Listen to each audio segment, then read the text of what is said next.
Hi ಎಲ್ಲರಿಗೂ good morning. Dad little prince ಬ್ಲಾಗ್ಗೆ ಸ್ವಾಗತ. ಇವತ್ತಿಂದು ನನ್ನ ಡೈಲಿ ರೋಟೀನ್ ನೀವು ನೋಡಿರ್ತೀರಾ, ಇನ್ನೂ ನೋಡಿ ದಯವಿಟ್ಟು ಸಬ್ಸ್ಕ್ರೈಬ್ ಆಗಿ. ಇವತ್ತಿನ ಬಂದು ನಾನು ವಾಂಗಿಬಾತ್ ರೆಸಿಪಿ ತೋರಿಸ್ತಿದ್ದೀನಿ. ದಯವಿಟ್ಟು ಸಬ್ಸ್ಕ್ರೈಬ್ ಆಗಿ ಮತ್ತು ಲೈಕ್ ಕೊಡಿ, ಶೇರ್ ಮಾಡಿ ದಯವಿಟ್ಟು. Okay, thank you. ಇವಾಗ ನಾನು ವಾಂಗಿಬಾತನ್ನ ಹೆಂಗೆ ಮಾಡ್ತೀನಿ ಒಂದು ಸ್ವಲ್ಪ ನೋಡಿ. ನಾನು ಡೈರೆಕ್ಟಾಗಿ ಒಗ್ಗರಣೆ ಹಾಕಲ್ಲ, ನಾನು ಡೈರೆಕ್ಟ್ ಅಕ್ಕಿ ಎಲ್ಲ ಹಾಕಿ ಮಿಕ್ಸ್ ಮಾಡಿ ನಾನು ಮಾಡ್ತೀನಿ ವಾಂಗಿಬಾತಿಗೆ. ಎಣ್ಣೆ ಹಾಕ್ತೆ, ಹಸಿಮೆಣ್ಸಿನ್ಕಾಯಿ, ಕರಿಬೇವು, ಅದನ್ನು ಫ್ರೈ ಮಾಡ್ತಿದ್ದೀನಿ. ನಾನು ಏನಂದರೆ ಹಸಿಮೆಣ್ಸಿನ್ಕಾಯಿ ಆದಮೇಲೆ ಈರುಳ್ಳಿನೂ ಹಾಕ್ಕೊತೀನಿ.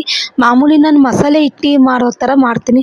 ಚಕ್ಕೆ ಲವಂಗ ಅವೆಲ್ಲ ಮಿಕ್ಸ್ ಮಾಡಿ ಹಾಕ್ಕೊಂಡು ನೆಕ್ಸ್ಟ್ ಟೊಮೊಟೊ ಹಾಕ್ಕೊತೀನಿ. ಟೊಮೊಟೊ ಎಲ್ಲ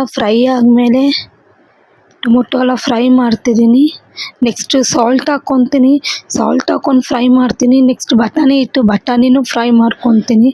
ನೆಕ್ಸ್ಟು ಬದನೇಕಾಯಿ ಹಾಕ್ಕೊಂಡು ಫ್ರೈ ಮಾಡಿಕೊಂಡು ಮಾಮೂಲಿ ವಾಂಗಿಬಾತ್ ಪುಡಿ ಪೌಡರ್ ಬರುತ್ತಲ್ಲ, ಆ ಪೌಡ್ರನ್ನೇ ನೀವು ಮಿಕ್ಸ್ ಹಾಕ್ಕೊಳ್ಳಿ. ಮತ್ತು ಹುಣಸೆಹಣ್ಣು ಕಿವುಚಿಕ್ಕೊಂಡಿದ್ದೆ ಅದನ್ನು ಹಾಕ್ತೀನಿ. ನೆಕ್ಸ್ಟು ಪೌಡರ್ ಬರುತ್ತಲ್ಲ ವಾಂಗಿಬಾತ್ ಪೌಡ್ರು, ಅದನ್ನು ಮಿಕ್ಸ್ ಮಾಡಿ ಚೆನ್ನಾಗಿ ಒಂದು ಸ್ವಲ್ಪ ಫ್ರೈ ಹಾಕಬೇಕು. ಯಾಕಂದರೆ ಪೌಡರ್ ಆಗಿ ಸ್ವಲ್ಪ ಸೀದೋಗುತ್ತೆ. ಸಿಮ್ಮಲ್ಲೇ ಇಟ್ಕೊಂಡು ಫ್ರೈ ಮಾಡ್ಕೊಳ್ಳಿ.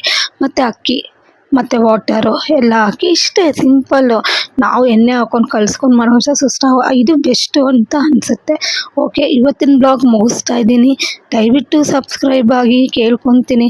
ಮತ್ತು ನನ್ನ ಬಾಕ್ಸ್ಗೆ ಮಾಮೂಲಿ ಸೌತೆಕಾಯಿ, ಕ್ಯಾರೆಟು ಮತ್ತು ಚೇಪೆಕಾಯಿ ತಂದ್ಕೊಂಡಿದ್ದೆ, ಅದನ್ನು ಇದು ಎಲ್ಲ ಕ್ಲೀನಿಂಗು ಎಲ್ಲ ಮುಗ್ದೋಯ್ತು. ಇವಾಗ ನಂದು ವಾಂಗಿಬಾತ್ ನೋಡಿ ಎಷ್ಟು ಚೆನ್ನಾಗಿ ಬಂದಿದೆ, ತುಂಬ ಚೆನ್ನಾಗಿದೆ. ನನ್ನ ಇವತ್ತು ಟಿಫನ್ ಬಾಕ್ಸಲ್ಲಿ ಏನೇನು ಹಾಕ್ಕೊಂಡಿದ್ದೀನಿ ನೀವು ನೋಡಿ. ಸೌತೆಕಾಯಿ, ಕ್ಯಾರೆಟು, ಡ್ರೈ ಫ್ರೂಟ್ಸು, ವಾಂಗಿಬಾತು ಮತ್ತು ಚೇಪೆಕಾಯಿ 3 ಇದೆ.